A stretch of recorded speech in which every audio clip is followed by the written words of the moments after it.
What is up guys and welcome back to my channel. My name is Nouman and today's analysis video is going to be about the Premier League game between Liverpool and Arsenal. So Liverpool as usual lined up in their normal 4-3-3 formation, which mostly changed to 4-5-1 without possession, with both Mohamed Salah and Sadio Mane dropping in the midfield.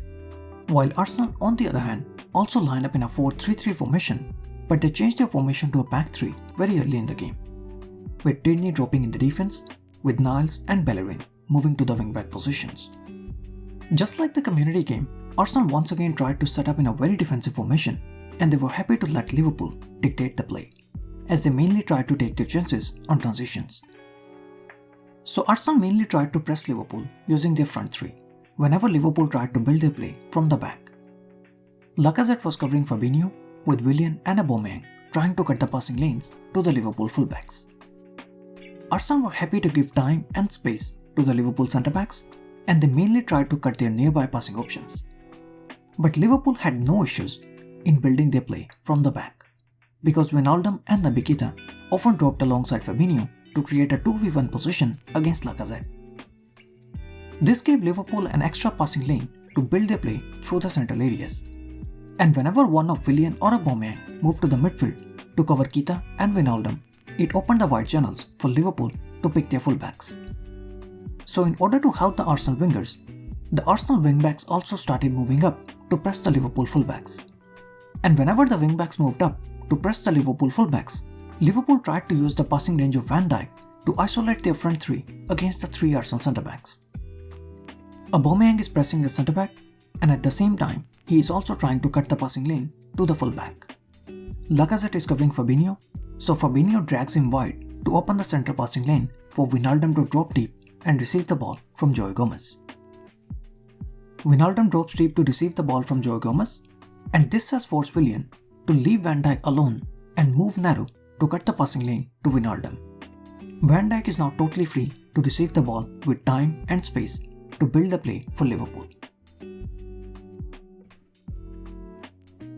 Once again, Lacazette and Willian are trying to cut the passing lanes to Fabinho and Wijnaldum. Xhaka and Elneny have also moved up to press the 2 Liverpool midfielders. Naby Keita was playing behind the double pivot of Arsenal, so Keita's position forced Niles to move in the midfield. Naby Keita has positioned himself behind the double pivot of Arsenal, and this has forced Niles to leave his wing-back position and cover Keita in between the lines. Niles moves to the midfield, and Salah immediately attacks that wide space to receive the ball from Van Dijk.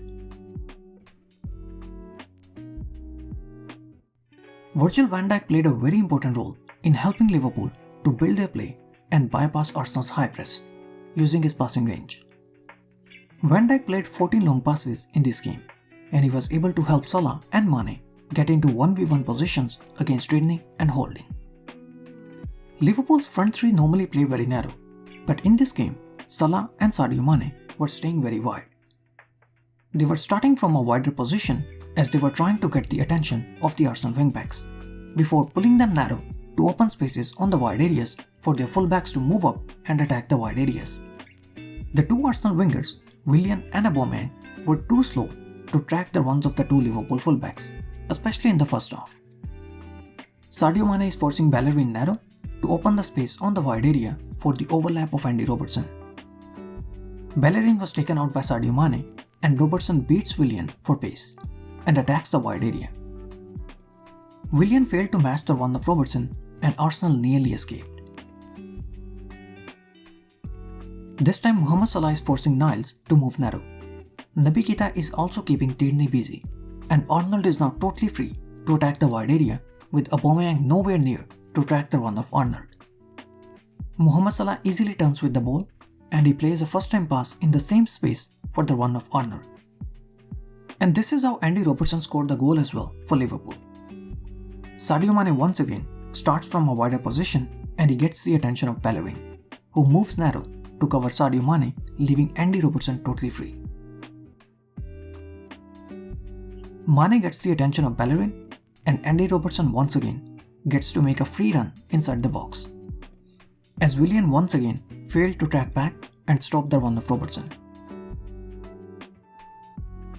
Arsenal, on the other hand, once again tried to use the same triangular build-up technique that they used very successfully in the community game against Liverpool. But this time the Liverpool coaching staff had done their homework and they were ready to neutralize Arsenal's build-up. In the last 2 seasons, Liverpool have tried to use positional pressing, but for this game, they once again decided to use the same aggressive press that they were very famous for during the early years of club.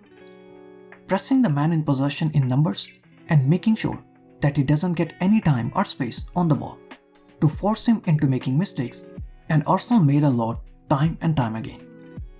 Arsenal using that same triangular technique that they used very successfully against Liverpool in the community game. But this time, the Liverpool players were given the freedom to leave their position to press the Arsenal players. 2 players are pressing the man on the ball and the other 2 are pressing his immediate passing option. Liverpool are trying to suffocate Arsenal in numbers to force a mistake, and Arsenal ended up making mistakes. Liverpool's pressing in this game was very compact, and their centre-backs were playing in Arsenal's half to ensure that they don't give any space to Arsenal to build their play.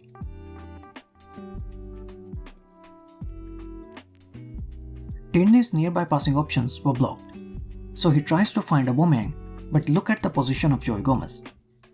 Joe Gomez is playing in Arsenal's defensive third to keep the pressing compact and to not give any time or space to Aubameyang to receive the ball and turn with the ball. Virgil van Dijk is doing the same thing on the other side. He is playing in Arsenal's half, keeping a tight marking on Lacazette and trying to keep the high press compact to suffocate Arsenal in their own defensive third, and this time holding under pressure gives the ball straight to Andy Robertson. This is a very high risk, high reward style of play. If the press goes well, you get the ball back in the opponent's defensive third. But if the opponents are able to bypass the high press, then you leave so much space at the back, which can cost you a lot. Arsenal did try to play a few first-time passes behind the high line of Liverpool, and they had a few very good chances as well. But Alisson did a brilliant job for Liverpool. Liverpool's high defensive line and Dani Ceballos plays a first-time pass behind the line for the run of Nketiah. Nketiah was clearly onside, but Alisson was very quick off his line to sweep the ball for Liverpool. Once again, high defensive line, and Arnold was clearly playing Lacazette onside. Dani Ceballos once again plays a well-timed pass behind the line, and Lacazette should have scored the goal. Alisson made 2 very important saves for Liverpool in this game to help them retain their 1-goal lead until the very last, before Diogo Jota made it 3-1. Thank you so much guys for watching the video. I hope you guys enjoyed it. Please don't forget to like and subscribe.